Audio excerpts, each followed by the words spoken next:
Andito na naman ako sa harap ninyo para magbigay na naman ng isang impormasyon na baka hindi nyo pa nalalaman. Pero bago ko simulan, humihiling lang po ako ng kaunting pabor na i-subscribe ang maliit na channel ni Ate Stella ninyo. So guys, wag na tayong paligoy-ligoy pa. Simulan na natin ang ating topic. At ang topic natin ngayon ay nanggaling sa ating isang subscriber. Pero wag na po natin sabihin kung sino po sila para sa kanyang privacy. Ano? So, narito ang kanyang katanungan. Itanong ko lang po kung gaano kalalim pwedeng ipasok si Manoy sa bulaklak ng aking misis. Natatakot kasi ako na kapag isagad kong mabuti sa kailaliman ay masasaktan ang aking misis. Mag-isang taon pa lang po kaming nagsasama at hindi pa kami biniyayaan ng anak. Sana sagutin niyo po ang aking tanong. Maraming salamat.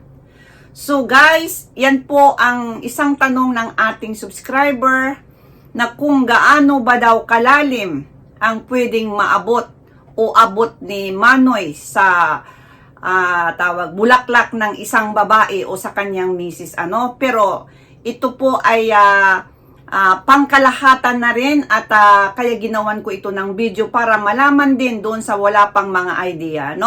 So narito po ang aking sinaliksik at nasaliksik. Ayon sa aking nasaliksik na impormasyon, hinggil sa iyong katanungan kung pwede bang isagad ng husto ang iyong batuta kay misis.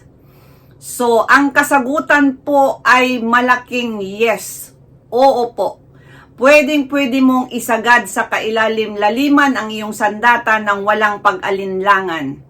Dahil ang matres ng isang babae ayon sa aking pagsaliksik, ito ay parang trampoline na istruktura. Alam nyo po ba guys yung trampoline yung parang spring siya na pag kayo doon, yung tatalon-talon kayo, nagre-rebound yon yung trampoline, no? Alam nyo yon. So ganun po ang matres ng matres na parang trampoline ang istruktura niya po. Pwedeng pumasok ang size mula sa 3 to 7 inches na sandata ng walang magiging damage sa ari ng babae. Pero labas na lang po kung merong mga karamdaman ng isang babae tungkol doon sa kanyang ari o sa kanyang matres. So, iba na pong usapan yun. Pero, ang masasabi ko lang po, hindi po dapat masakit ang pakikipagtalik. Dahil kapag masakit po ang pakikipagtalik ng isang babae, ay meron po yung kadahilanan, no? Na baka meron siyang karamdaman. Kaya ang normal na walang sakit, walang nararamdaman ng isang babae, ay hindi po siya masasaktan. Labas na lang kung anong klaseng pakikipagtalik, wild ba sobra, ibang usapan na. Yung normal lang po ang pag-usapan natin. So, yan po, pwedeng pumasok ang size mula sa 3 to 7 inches na sandata ng walang magiging damage sa bulaklak ng babae.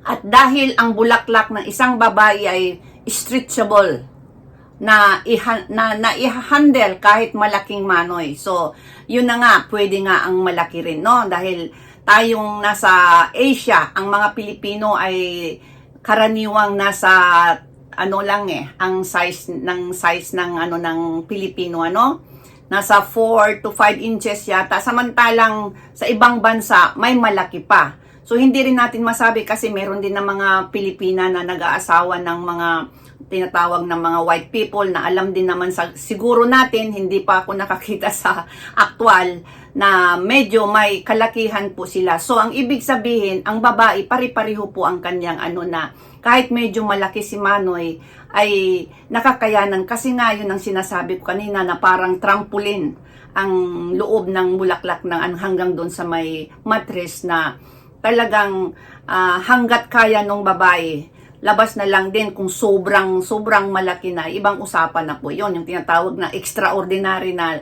laki ni Manoy na yun, no? Tsak naman is kahit sinong babae, masasaktan na po yon. So, yan po guys, ang natin, no? Ang kasagutan ko sa yung tanong na